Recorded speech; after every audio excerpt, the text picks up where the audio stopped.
Shri Rajeev, special investigation team ഇരുട്ടിൽ തപ്പുകയാണോ? കാരണം മണിയെക്കുറിച്ച് ഏകദേശ വിവരങ്ങളൊക്കെ ശേഖരിച്ച ശേഷമായിരിക്കുമല്ലോ സ്പെഷ്യൽ ഇൻവെസ്റ്റിഗേഷൻ ടീമിലെ അംഗങ്ങൾ മണിയിലെത്തിയിരിക്കുന്നത്, അല്ലേ? മാത്രമല്ല, പുറത്തു വന്ന ദൃശ്യങ്ങളിൽ നിന്നും വ്യക്തമാകുന്നത് സ്പെഷ്യൽ ഇൻവെസ്റ്റിഗേഷൻ ടീമിലെ അംഗങ്ങൾ സൗഹൃദപരമായിട്ടുള്ള ഒരു കൂടിക്കാഴ്ചയിലിരിക്കുന്ന പോലെയാണ് എനിക്ക് തോന്നിയത്. അതെ, തീർച്ചയായിട്ടും SIT അന്വേഷണവുമായി ബന്ധപ്പെട്ട് പോകുന്ന സമയത്ത് തീർച്ചയായിട്ടും ഈ ഡി മണി എന്ന് പറയുന്ന ദുബായ് മണിയാകട്ടെ മറ്റേതെങ്കിലും തരത്തിലുള്ള പേരിലുള്ള മണിയാകട്ടെ അദ്ദേഹത്തെക്കുറിച്ച് വ്യക്തമായിട്ട് അറിഞ്ഞതിന് ശേഷമാണ് പോകുന്നത്. ഒരു കാര്യം. അവിടെ പോയി ചോദ്യം ചെയ്യൽ നടത്തിയപ്പോൾ അദ്ദേഹം പറയുന്നത് തെറ്റാണെന്ന് പറയുകയും അത് തെറ്റാണെന്ന് വിശ്വസിക്കുകയും ചെയ്തുകൊണ്ട് അയാൾക്ക് നോട്ടീസ് കൊടുത്ത് വരികയാണ്. ഇതേ SIT ആണ് പറയുന്നത് അദ്ദേഹത്തിന് അന്താരാഷ്ട്ര തലത്തിൽ ബന്ധങ്ങളുണ്ട്.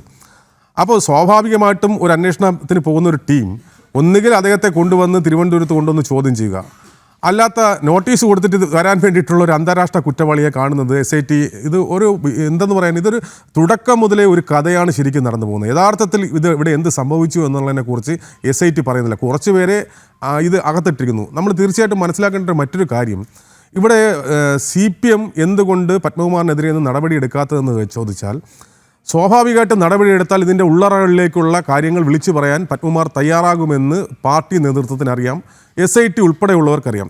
SITയുടെ കാലാവധി ഏതാണ്ട് 20 ദിവസം കഴിയുമ്പോൾ തീരുകയാണ്. CPMും സർക്കാരും പറയുന്നത് ഞങ്ങൾക്ക് ഇതിനകത്ത് യാതൊരു ബന്ധവുമില്ല, ഞങ്ങൾ നിഷ്പക്ഷമായിട്ട് അന്വേഷിക്കുന്നു. ഇത് അന്തർദേശീയ ബന്ധമുള്ള ഒരു സംവിധാനമാണ്. ED ആദ്യം പറയും, കാരണം ഇതിൽ അനധികൃതമായിട്ടുണ്ടാക്കിയിട്ടുള്ള സാമ്പത്തിക പ്രശ്നങ്ങൾ, ആ പ്രശ്നങ്ങൾ കണ്ടെത്തണമെങ്കിൽ EDയുടെ അന്വേഷണം വേണം. അവിടെ സർക്കാർ എതിർക്കുന്നു, SIT എതിർക്കുന്നു. സർക്കാർ SITയും പറയുന്നു EDയുടെ അന്വേഷണം വേണ്ട. BJP ആദ്യം മുതലേ പറയുന്നു കോടതിയുടെ നിരീക്ഷണത്തിൽ CBI അന്വേഷണം വേണം. കാരണം അന്താരാഷ്ട്ര തലത്തിലുള്ള ഒരു അന്വേഷണം അത് ഒരു SITയെ കൊണ്ട് അന്വേഷിക്കാൻ സാധിക്കില്ല. അതുകൊണ്ട് തന്നെ സ്വാഭാവികമായിട്ടും കോടതിയുടെ നിരീക്ഷണത്തിൽ CBI അന്വേഷണം വേണം. അതിനെ എതിർക്കുകയാണ്. അപ്പോൾ നിഷ്പക്ഷമായിട്ട് അന്വേഷണം നടത്തുന്നു എന്ന് പറയുന്ന സർക്കാർ, നിഷ്പക്ഷ ഏജൻസികൾ വന്ന് അന്വേഷിച്ചാൽ തങ്ങൾ കൊടുക്കപ്പെടും എന്ന് ബോധ്യമുള്ളത് കൊണ്ടാണ് ശരിക്കും അതിന് തയ്യാറാകാത്തത്. നിലവിൽ നമ്മളിപ്പോൾ കാണുന്ന അവസ്ഥ നെല്ലരി ആഹാരം കഴിക്കുന്ന എല്ലാവർക്കും മനസ്സിലാവാൻ വേണ്ടി സാധിക്കും. SIT സമ്മർദ്ദത്തിലാണ്. SITയുടെ എങ്ങനെയെങ്കിലും കാലാവധി പൂർത്തീകരിച്ചു പോകാം. നമ്മൾ മനസ്സിലാക്കേണ്ട ആദ്യത്തെ വിഷയം, രാജീവ് നോക്കൂ, കഴിഞ്ഞ ദിവസം ഹൈക്കോടതിയും പറഞ്ഞല്ലോ SITയുടെ പ്രവർത്തനത്തിൽ അസംതൃപ്തി. മാത്രമല്ല, ഉന്നതങ്ങളിലേക്ക് പോകുന്നില്ല SIT. ഉണ്ണികൃഷ്ണൻ പോറ്റിയല്ല ഇവിടെ യഥാർത്ഥ കുറ്റവാളി. ഉണ്ണികൃഷ്ണൻ പോറ്റി ഇടനിലക്കാരൻ മാത്രമാണ്. ഉണ്ണികൃഷ്ണൻ പോറ്റിയെ നിയന്ത്രിക്കുന്ന വൻ ശക്തികൾ മുകളിലുണ്ട്. അവരിപ്പോഴും കാണാമറയത്താവാം, അല്ലെങ്കിൽ അവർ ഒളിച്ചിരിക്കുകയാവാം, അല്ലെങ്കിൽ അജ്ഞാത കേന്ദ്രങ്ങളിലാവാം. അവരിലേക്ക് അന്വേഷണം ചെന്നെത്താത്തതിലുള്ള അതൃപ്തി ഹൈക്കോടതി കഴിഞ്ഞ ദിവസം അത് രേഖപ്പെടുത്തിയിട്ടുണ്ട്. തീർച്ചയായിട്ടും ഞാൻ അതാണ് സൂചിപ്പിക്കുന്നത്. ഒരു കാര്യം കൂടി ഞാൻ പറയാം. നമ്മൾ നേരത്തെ പലവട്ടം ചർച്ച ചെയ്ത ഒരു വിഷയമാണ് യോഗദണ്ഡും ജപമാലയും പോയ കാര്യം. അതെ, ആ സമയത്ത് അവിടുത്തെ ഓഫീസർ ഉണ്ടായിരുന്നു, പോലീസിൻ്റെ. SIT അവസാനം കൂട്ടിച്ചേർത്ത പുതിയ SIT ഇപ്പോൾ രൂപീകരിക്കുന്ന സമയത്ത് പുതുതായി ചേർക്കപ്പെട്ട ഒരു പോലീസ് ഉദ്യോഗസ്ഥനുണ്ടായിരുന്നു. അദ്ദേഹത്തിനായിരുന്നു അന്ന് അവിടുത്തെ ചാർജ്. ആ യോഗദണ്ഡും ജപമാലയും പുറത്തുപോയി എന്നുള്ളത് വ്യക്തമായിട്ട് അറിയാവുന്ന ഒരു ഉദ്യോഗസ്ഥനാണ് എന്നാണ് ഞാൻ മനസ്സിലാക്കുന്നത്, പൊതുസമൂഹം മനസ്സിലാക്കുന്നത്. അത് കൃത്യമായിട്ട് തിരിച്ചു കൊണ്ടുവയ്ക്കാൻ വേണ്ടി അന്നത്തെ ദേവസ്വം ബോർഡ് പ്രസിഡന്റിൻ്റെയും മകൻ്റെയും പറഞ്ഞതിൻ്റെ പേരിൽ അദ്ദേഹത്തെ ആ മാസം തന്നെ അവിടെ നിന്ന് മാറ്റിയിട്ടുണ്ട്. ആരും ചർച്ച ചെയ്യപ്പെടാത്ത പോണ ഒരു കാര്യമാണ്.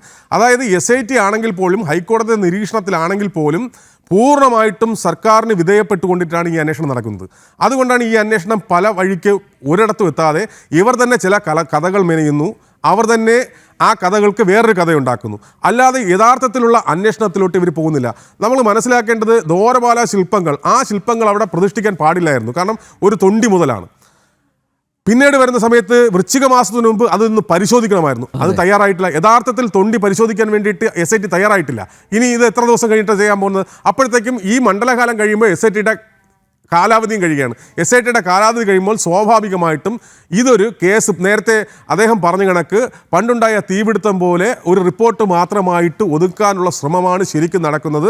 അതുകൊണ്ട് വ്യക്തമായിട്ട് പൊതുസമൂഹത്തിന് വേണ്ടി മാത്രമല്ല, അയ്യപ്പ വിശ്വാസികൾക്ക് വേണ്ടി ഇത് തീർച്ചയായിട്ടും ഇതെന്ന് പറയുന്നത് കോടതിയുടെ നിരീക്ഷണത്തിലോ അല്ലാതെയോ CBI അന്വേഷണം അത്യാവശ്യമാണ്, അനിവാര്യമാണ്. അല്ലാതെ ഇതിൻ്റെ ഒരു വസ്തുതയും പുറത്തു കൊണ്ടുവരില്ല. പിന്നെ ഒരു വസ്തുത എന്ന് പറയുന്നത്, ഇത് പുറത്തു കൊണ്ടുവന്ന അയ്യപ്പൻ തന്നെ തീർച്ചയായിട്ടും ഇതിൻ്റെ പ്രതികളെ കൊണ്ടെത്തിരിക്കുമെന്നുള്ള കാര്യത്തിൽ ഒരു സംശയമില്ല. ഒരു കാര്യം കൂടി ഞാൻ സൂചിപ്പിക്കാം. നമ്മൾ ഈ 2020 കാലഘട്ടത്തിൽ, കോവിഡിൻ്റെ കാലഘട്ടത്തിൽ ഈ പഞ്ചലോഹ വിഗ്രഹങ്ങൾ ഇല്ല എന്ന് പറയുന്നത് നമ്മൾ മനസ്സിലാക്കേണ്ടത്, ശബരിമലയിൽ നിരവധി ഭക്തർ രസീത് എഴുതും അല്ലാതെയും വെള്ളി ചെമ്പ്, അതോടൊപ്പം തന്നെ സ്വർണ്ണത്തിലുള്ള പഞ്ചലോക വിഗ്രഹങ്ങൾ ഉൾപ്പെടെയുള്ള വിഗ്രഹങ്ങൾ അവിടെ സമർപ്പിക്കാറുണ്ട്. രസീത് എഴുതുന്നത് മാത്രമാണ് കണക്കിൽപ്പെടാത്ത. ശ്രീ അനിൽ നമ്പ്യാർ ഉൾപ്പെടെ എന്നെ ശ്രമിക്കുന്ന ആൾക്കാർ ഉൾപ്പെടെ ശ്രദ്ധിച്ചിട്ടുണ്ടാകും 2020 കാലഘട്ടത്തിൽ കോവിഡ് സമയത്ത് അവിടെ ഈ എന്തെന്ന് പറയുന്നത് ഈ വഴിപാട് സാധനങ്ങൾ, അതായത് മാളികപ്പുറത്തൊക്കെ വരുന്ന അരി ഉൾപ്പെടുന്ന സാധനങ്ങൾ ലേലം എടുത്തിട്ടുണ്ടായിരുന്നു. അത് ലേലമെടുത്ത ആക്രി കച്ചവടക്കാരൻ അവിടെ നിന്ന് ട്രാക്ടറിൽ കൊണ്ടുവന്ന് ലാഹയിൽ തള്ളി. ലാഹയിലെ ജനങ്ങൾ ഇതവിടെ ഇടരുതെന്ന് പറഞ്ഞൊരു വിഷയം ഉണ്ടാക്കി. നാം മനസ്സിലാക്കേണ്ടത് ലക്ഷക്കണക്കിന് രൂപ മുടക്കി അവിടെ നിന്ന് ആക്രി ലേഖനം പിടിക്കുന്ന ആൾ അവിടെ നിന്ന് ശബരിമലയിൽ നിന്ന് ട്രാക്ടർ ഉപയോഗിച്ചുകൊണ്ട് ലാഹയിൽ കൊണ്ട് കളയാനാണോ ഇത് പിടിച്ചത് പൈസ കളഞ്ഞത്? അപ്പോൾ സ്വാഭാവികമായിട്ടും അവിടെ നിന്ന് ആവശ്യമുള്ള കാര്യങ്ങൾ കടത്തിയിട്ടുണ്ട്. കേരളത്തിനകത്ത് വലിയ ക്ഷേത്രങ്ങൾ, അതായത് പത്മനാഭസ്വാമി ക്ഷേത്രം, വൈക്കം ക്ഷേത്രങ്ങൾ ഉൾപ്പെടെയുള്ള ക്ഷേത്രങ്ങൾ കേന്ദ്രീകരിച്ചു കൊണ്ടുള്ള വൻ റാക്കറ്റ് ഇവിടെ നിന്ന് പഞ്ചലോഹ വിഗ്രഹങ്ങൾ ഉൾപ്പെടെയുള്ള ക്ഷേത്രത്തിൻ്റെ പുരാതനമായിട്ടുള്ള വിലപിടിപ്പുള്ള വസ്തുക്കൾ, ആ വസ്തുക്കൾ ഇവിടുന്ന് കടത്തിയിട്ടുള്ള കാര്യത്തിലൊന്നും യാതൊരു സംശയവുമില്ല. അതിനെ ചുറ്റിപ്പറ്റിയിട്ടുള്ള ഒരു അന്വേഷണം നടത്താൻ വേണ്ടി ഈ സർക്കാർ തയ്യാറാകില്ല എന്നുള്ളത് വസ്തുതയാണ്. കാരണം തയ്യാറായി കഴിഞ്ഞാൽ ഈ സർക്കാരിന് മാത്രമല്ല മുൻ സർക്കാരുകളെയും ആൾക്കാർ ഇതിനകത്ത് പിടിപ്പെടും എന്നുള്ള കാര്യത്തിൽ ഒരു സംശയവുമില്ല. ഡോക്ടർ സുഭാഷ് ചന്ദ്രബോസ്, മണിചരിതം ആട്ടക്കഥയാണ് ഇപ്പോൾ അരങ്ങേറുന്നത്.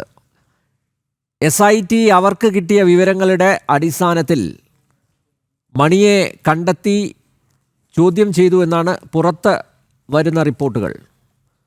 ഓട്ടോ മണി, ഡയമണ്ട് മണി, പോപ്കോൺ മണി, ദാവൂദ് മണി എന്നീ പേരുകളിൽ അറിയപ്പെടുന്ന മണി ദിണ്ടിഗൽ സ്വദേശിയാണ്.